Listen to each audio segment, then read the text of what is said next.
Hi everyone, welcome back to my channel. So I know that starting seeds indoors can be extremely overwhelming. There's so much information out there and there's so much to know. So I figured I would do a quick video today on my ultimate guide to starting seeds indoors. And I've gained this information in the last 10 years of gardening, and I almost exclusively start all of my seeds inside because I live in zone 3 and I have to start my seeds in March and not plant them out until May. So almost all of my plants are started indoors on a seed starting system similar to this. So I thought I would go over everything you need to know, from different types of lights, soil, containers, how deep you need to plant seeds. We'll cover everything in today's video. So grab your cup of tea and let's get into it. Okay, so let's start with lighting. So you may see that some gardeners are able to take their stand and start their seeds on their stand in front of a really sunny window, usually a southern sunny window. But that doesn't work for everyone. So for example, I live in zone 3, I'm in northern Canada, or I should say I'm in Canada, so a northern garden. And it's simply just not sunny enough and the sun isn't high enough in the sky for me to be able to start seeds in front of a window. So I have to start seeds under grow lights. If you're not able to afford grow lights right now, that's completely okay. You can start seeds in front of a window. You just might have to start them a little bit later in the season so that the sun is bright enough and the hours are long enough for your seedlings to grow and not get leggy. So when it comes to grow lights, I don't know if you can see, but I have 3 different kinds here. I've purchased these slowly over the last few years. I usually buy 1 or 2 sets of lights per year because they are expensive. But all 3 of these types of grow lights are marketed as grow lights. So they're specifically made for either starting seeds or for your indoor plants that need a little bit more light indoors. But you don't need grow lights. So grow lights tend to be more expensive because they're marketed for a specific job. But if you're trying to save money, and actually what I'm doing this year, I just purchased these, I haven't gotten them yet, but I have invested in shop lights. So just like the lights that you see inside of a garage or in a shop of any sort, just the long skinny LED lights. You can buy them in 2-foot or 4-foot sections. I purchased a few of those this year to supplement this side of my seed starting system because I don't have enough lights for this shelf.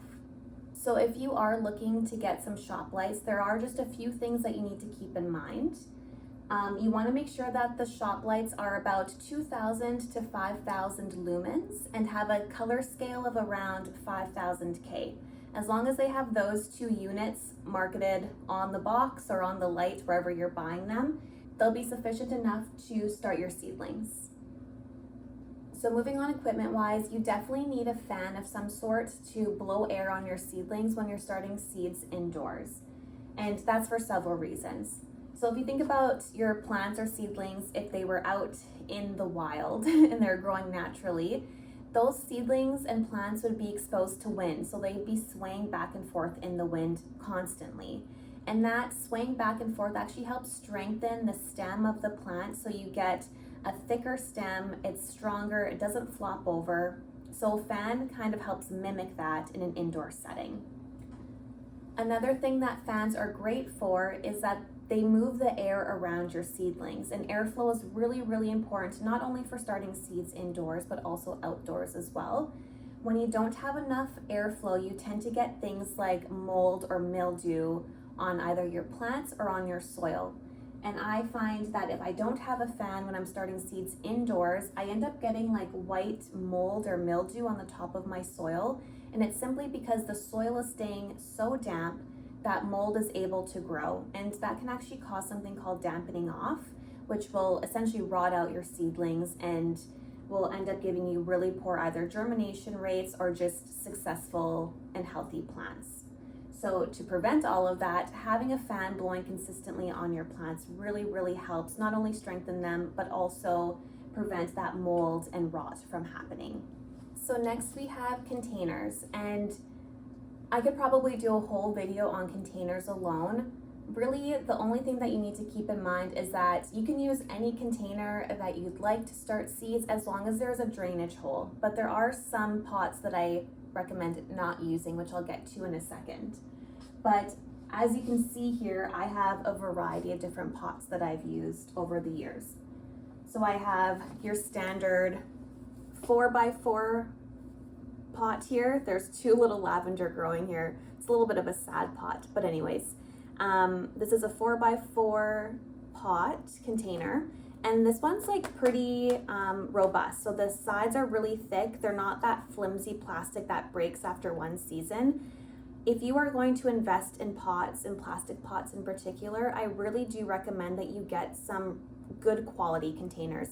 These I've had for about 5 years now, and I don't think I've had a single one of this type crack.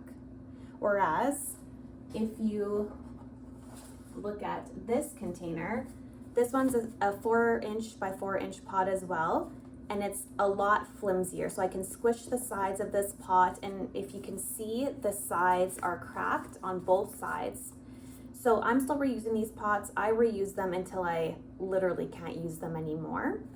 But I've noticed that if you invest in good quality equipment from the get-go, you don't have to invest in it continuously. My pots, these ones should last me for like another decade, where these ones will probably get thrown out in like a couple more years. So if you have the means to, I definitely recommend getting the better quality, thicker walled pots than these flimsy plastic pots.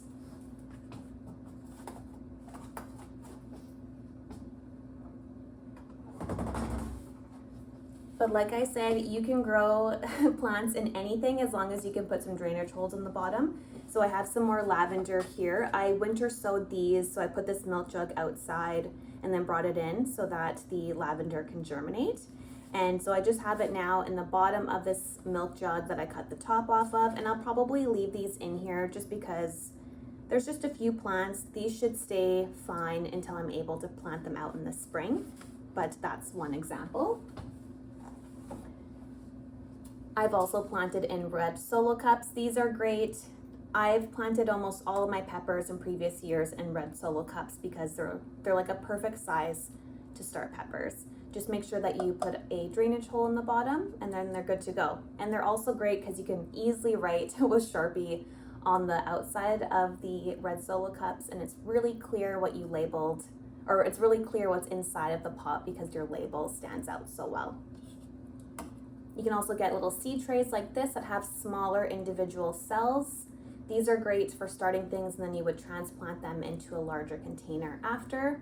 Use these, but once again, if you're going to buy these, buy better quality ones. These ones are a little bit flimsy, they do break, but if you do take care of your stuff, it can last a longer time, but you just have to put a little bit more effort into taking care of it. So something that I've gone into more recently is soil blocking. So soil blocking are these, or soil blocks are these little metal contraptions that essentially make a little grid. So I don't know if you can see, but this one's a 4x5 grid. And then I also have this one, which creates 2" soil blocks. And then essentially it creates these little grids of soil blocks where you plant individual seeds. And this is great because you can put a lot more seeds in a small space than you could if you were using cells like this, for example. So cells like this in one of these trays at the bottom, I think it's like 72 cells that you get for a 10x20 space. Whereas this, I have 120 cells, 120 individual soil blocks. So these, of course, I'll have to transplant into bigger containers in the future. But to start seeds, this is great because I save a lot of space, and they're nice, just compact little soil blocks, and it's really easy to water. You just put the water in the bottom, it sucks up from the bottom into the soil blocks. And it's great for flowers, for example, or plants that just grow a little bit more slowly, because then I'm not having to worry about eating up a lot of space by using these containers here. These are also great for your root health. So in a container like this, if a plant is in there for too long, the roots end up swirling around the pot and it gets root bound. That's what root bound means. But when you have soil blocks like this, once the roots hit the sides of the soil block, they get air pruned. So once they hit air, they stop growing, and that prevents any root boundness from happening. So what you end up having is really healthy seedlings that have really healthy root growth. So I'm really enjoying using soil blocks. So now I've talked about all of the different types of containers that I like to use. Now let's talk about ones that I recommend that you avoid at all costs. These are, I think they're marketed as like paper pots. So they're kind of like egg carton material. And you see these at a lot of garden centers, you see these at a lot of big box stores around this time of year. And I see a lot of beginner gardeners buying these because they think, oh, this is paper, it's better for the environment, which I wouldn't argue against, because I think that these probably are better for the environment, but these are not better for your plants. So these paper pots, you'd essentially do everything the same. You put your soil in, put your seeds in, let the plant grow. But they are marketed as being able to take this whole container and then planting it right into the soil with the container. And the idea is that the sides of the container would break down in the soil and the roots would be able to grow out. So you could essentially grow your plant and transplant it into the garden without having to disturb the roots, which sounds amazing. Like, that's what you really want, is to have a plant that has really great root growth but isn't disturbed when you transplant it. But the sides of these containers do not break down as easily as they are marketed to. So what ends up happening is that you plant this whole thing into the ground, and then the plant gets root bound in this container. The roots do not grow out, so you end up with a really stunted plant. For that reason, I don't recommend these ones. Also, because the sides are porous, when you water the plant, when it's like on your seed starting shelf, when you water the plant, the water's evaporating from the sides, so the plant dries out way quicker. So you're having to do more work to keep this plant healthy and alive than you would if you simply planted it in plastic. And I know that there are a lot of folks that really do not want to use plastic, and I completely understand that. I'm in the same boat. I try not to buy more plastic than I need, but I shouldn't say these ones. These containers will last me a really long time because they are good quality containers. I will have to continuously buy these from the store because they will eventually break down. So I'm having to spend more money on these, and they don't produce that healthy of plants. So I'm essentially spending more money for unhealthy plants than I would if I just bought a plastic container. And the same premise goes for those little pucks that you see. I think they're called like Jiffy pucks or Jiffy pods. You might see those at your garden center or your local big box store. They're like little pucks that you then fill the whole tray with water, and then they expand. And they have like this little mesh around the outside to keep the soil inside. And those are a similar story to this. They're marketed as being able to take that whole little puck and plant it outside once your plants are big enough. But what ends up happening with that mesh is the same thing that happens with this container. The mesh is not able to let those roots penetrate. So what ends up happening is that the roots get root bound in that little mesh, and then you have a really small stunted plant. And that mesh on those, I'm not sure what it's made out of, but I've used those. I remember using those when I first started gardening, and I remember finding that mesh in the garden years later. So it doesn't break down that quickly. I'm not sure if it's an organic material or what it's made out of, but you could essentially be adding like more plastic to your garden depending on what the material is. So anyways, avoid these paper containers, avoid the little Jiffy pucks, and instead either invest in soil blocks like these. And this is not a paid promotion or anything. I just really do enjoy soil blocking, or invest in some good quality containers. So next, let's talk about soil. So when you go to your local big box store or your local garden center, you may see a bag of soil that says seed starting mix. And I know this is counterintuitive, but do not use that to start your seeds. That bag of soil is completely sterile, which means it has no nutrients in it whatsoever. And the reason why it's marketed as a seed starting mix is because that lack of nutrients helps prevent dampening off. So basically, you'll have better germination rate with that seed starting mix. But because it's completely devoid of nutrients, that means that you need to go out and buy a bunch of fertilizers to put nutrients back into the soil, which is kind of silly if you ask me. So instead, what I suggest using is going to your local garden center and finding an organic potting soil. So if you are in Canada, this is the soil that I use. I don't know if this is available in the States, but I get this at my local Canadian Tire. It's a ProMix organic. I think it says fruits, herbs, and vegetables in containers, indoors or outdoors. And it has an organic fertilizer in it that keeps your plants fed for 3 months. I start all of my seeds with this. I have for years. This is not an ad or a promotion. This is just a product that I really do love using. And I use it for everything. So flowers, veggies. I use it in my raised beds that I have outside. So I really do love this mix here. And I even use it to soil block as well. So highly recommend this if you're able to find it wherever you are. Now, the last piece of equipment that I'll talk about today is something that I don't think is necessary, but it's nice to have, and that's the heat mat. So I have 2 heat mats here. One's under this tray. And a heat mat is exactly what it sounds like. It's a mat that heats up and keeps your soil warm. The reason that you would use a heat mat in a seed starting system like this is that warm soil helps seeds germinate. So it's not necessary because your seeds will still germinate without a heat mat, but it helps speed up the process. So for seeds like peppers, for example, which take a really long time to germinate, having a heat mat helps speed up that process, helps those seeds germinate a little bit quicker, which means that you get your plants quicker as well. So not necessary, but definitely nice to have. So now let's talk about the actual process of starting your seeds.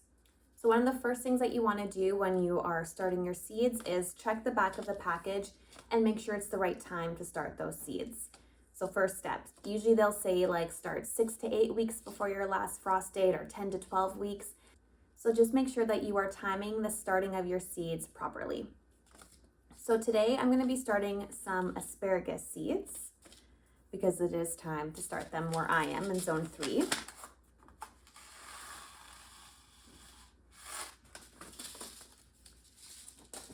And I'll just show you what these seeds look like. So this is what the asparagus seeds look like. You can see that they're about a medium-sized seed. And usually on the back of your seed package, it will tell you how deep that you should plant your seeds. But just as a general rule, you should plant your seed about the same depth as the width of the seeds. So if that makes sense. So these are about, I don't know, maybe 2-3 millimeters. So you want to plant them about 2 to 3 millimeters below the soil as well. So that's just a general rule, but if you check the back of your seed package, they should always say the depth that you should be planting the seeds. Something just to keep in mind is that some seeds do need light to germinate. So if that's the case, just make sure that you are lightly placing the seeds on top of the soil and making sure that light is able to hit the seeds, or else you're not going to get them to germinate. And just as another example, this here is a pumpkin seed, and as you can see, this seed is probably like 2 centimeters long. So that means I'm going to be planting this one way deeper than I would plant these ones. Just something to keep in mind. So once you have your seeds planted, the next thing that you want to do is make sure that you give this a good water so that those seeds germinate. And so I guess another piece of equipment that you'll need is a watering can. And one thing that I like to do is bottom water. So instead of watering things at the top with my watering can, I like to place my containers inside a seed tray like this one, and then I put water in the bottom.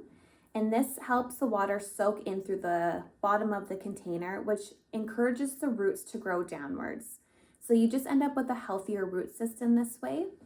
Plus, if you avoid watering the top of your soil, you could also avoid getting some of those mildew and mold issues. So I'm just going to take this one out because I don't have space for it here. So I'm just going to put this here and give this a little water. So I am going to overhead water right now because I already watered all of these onions and I don't want them to get too wet.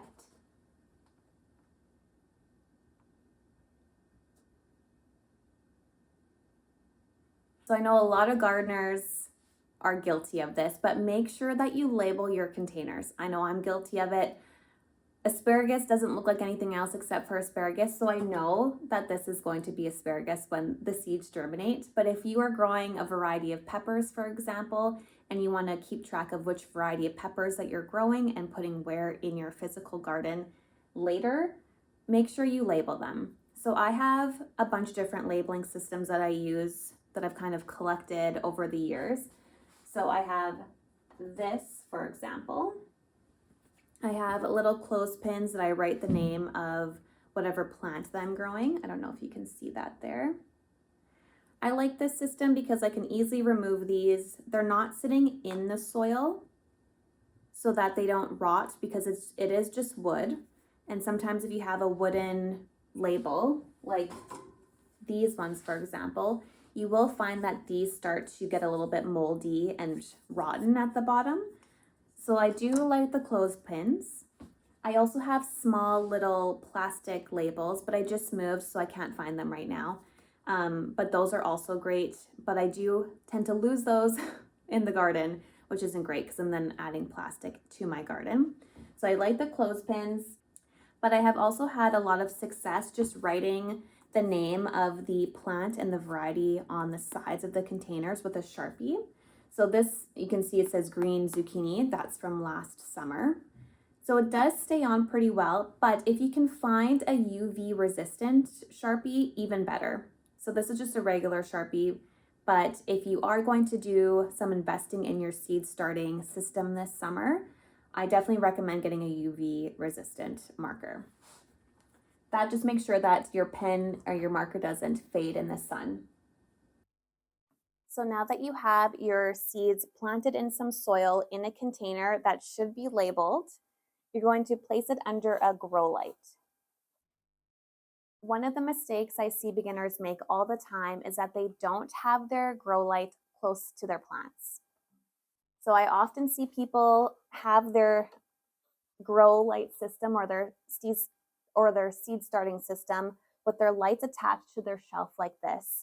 And this simply isn't providing enough light to your plants to thrive. So what happens is that your plants, if the light is this high, they are going to stretch and reach for the light, which means you end up with plants that are leggy. So they're going to be long and skinny. Their stems are going to be really weak. They might bend over. And once that happens, there's no way to change it. There's no way to fix it. So you really want to make sure that you start off your seedlings with as much light as you can. So you want to place your lights about 2 to 3 inches above the top of your plants. And then as your plants grow, you can slowly adjust your lights up. And basically you're going to raise your lights as your plants continue to grow. In terms of the number of hours you want your lights on for, I suggest keeping them on for about 16 to 18 hours a day. You can get a timer for your lights so they automatically turn on and off. But I really like coming down here and, checking on my plants, giving them a little feel, seeing how they're doing. So I just come downstairs in the morning, plug all my lights in, and then I unplug my lights at night before I go to bed. And that is the perfect amount of light for my seedlings to thrive. I also have my fan on the same system. So my fan comes on in the morning and stays on all day until I go to bed at night.